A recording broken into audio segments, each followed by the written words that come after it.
It's not all about me trying to be considered like one holistic leader. It's how can I be able to help other people find out their strengths that we can grow together.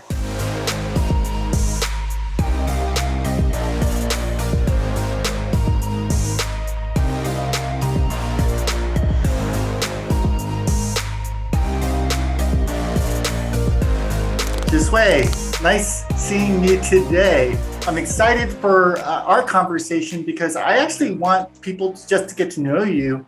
You recently joined Education Elements, but you and I have been talking for a bit. Tell our audience a little bit about just like who you are, your background, what's going on with you. So I am a parent, a man of God first and foremost. I am a former teacher, former administrator, K-12 principal, chief academic officer. I'm former higher education administrator at Rutgers Grad School of Ed, and also been a former active duty military police officer. Yes, a lot of people want to hear that, like, what, you were an MP? Yes. And I guess with some of the strategies and styles and then with the way I hold myself, they're like, oh, we see the MP in you, even though it was about 26 years ago. So I think what I wanted to touch upon really is what's the secret sauce of a really great educator as you see it? In a nutshell, for me, would be moving beyond charisma. I always state that charisma dies, but passion lives on forever. My example is in my 24 years or moving to 25th year in just the education field and learning and growing in this area, I am actually more passionate and more driven now than I've ever been. Passion is number one, getting that foundation and keep growing. Driven, follow through, and living with conviction. You're living and leading with conviction is another one. Yeah, I agree with you. I mean, as you know, I turned 51 last week, and I get up earlier with more passion to do this work every day because I feel like all of the experiences that I've had are culminating into a toolbox of things that I know would work if we deployed them a certain way. I'm happy you mentioned with these experiences, all experiences culminated. People tend to think that they have to have this high life, that everything's supposed to be green and sunshiny. But these experiences, even those challenges, working under even individuals, managers and leaders, where there were challenges of leading, growing, they also help me where I'm like, one, maybe I don't want to ever do that because of certain things, the styles and strategies. But there's other things that, you know what? I took from that something that's going to help me do it differently so I can be able to help when I become a leader. I'm going to implement these kind of strategies or style of leading. Also, finding out where certain people are strong at. I'll use literacy and math. I may be a strong math individual, and sometimes you may have been, if you're not that strong in literacy, you're made to feel as if, oh, you're not that smart. No, let me start building that and then maybe speak to someone and they can find some sort of interdependency. That is what we can actually grow on and grow with, because now it's not about yourself. It's actually growing with other people. It's not all about me trying to be considered like one holistic leader. It's how can I be able to help other people find out their strengths that we can grow together.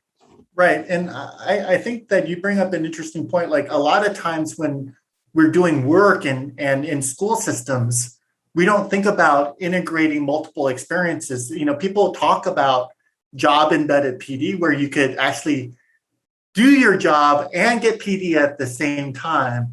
And that's when you could create that intersection is when, beautiful things can happen right through the intersection of real life experiences with coaching and stuff. And so before this conversation, you and I talked a little bit about the deep listening. And when I was interviewing David Kirkland over at NYU, he talks a lot about thick listening. But I also like what you said about just listening differently.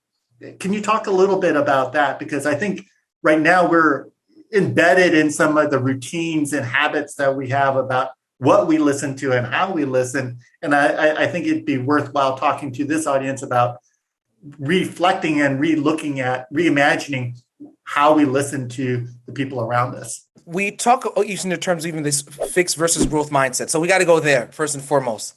It is easier when with this fixed mindset, especially as leaders, where things need to be according to process and protocols. Because that now it gives us back to that checklist. I did this, I did that, and I fulfilled it. However, where this pandemic and even just to me life keeps throwing curveballs, but just we need to adapt and change. So we need to evolve into this growth mindset. And one example of that is how we even look at stakeholders or parents and engagement.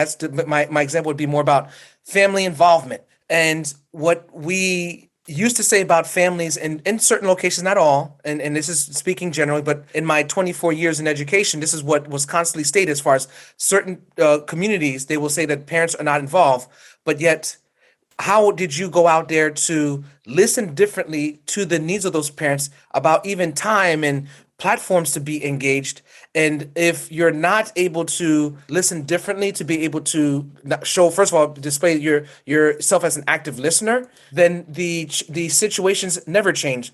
The next step is how can you listen differently with your ears through action to those stakeholders? And it's not even just parents, even students. We want to start operating differently, saying just because your kids, was it kids could sit down and listen to adults? No, we start listening to them because the way and the world has evolved. And so listening to the stakeholder group of students is different. My family meets every single Sunday in the evening, and my daughter had asked. We have check-ins, and the question was, if you had a superpower or it's any type of power, what would it be and why? And me, I was like, I would prefer to have a flying power.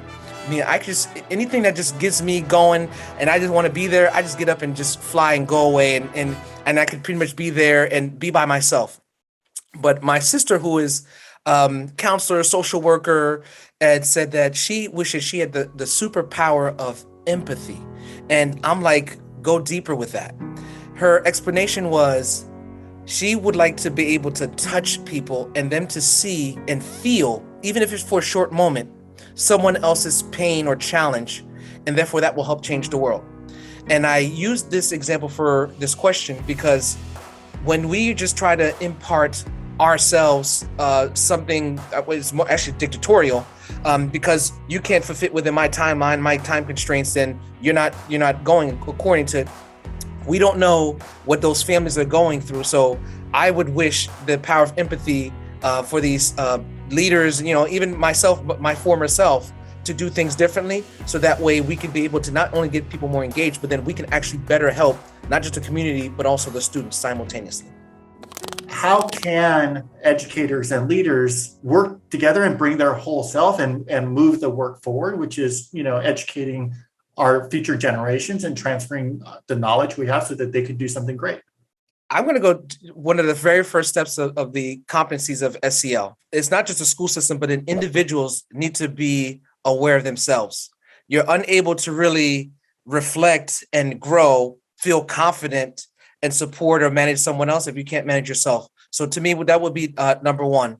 Number two, as I said before, going back to just listening. Through listening and listening differently, you're able to find out some of those challenges, like find out what's going on, listen to those challenges because it may bring something that can have you do something dynamic in your community, but because you didn't listen, you're actually holding yourself back and hold the community back and ultimately holding back student achievement and engagement. Three is once you have these things and your systems in place or looking to diagnose, follow through. There's nothing worse than you have all these ideas, plans, you got this data, and then you set up this plan, but then you don't follow through.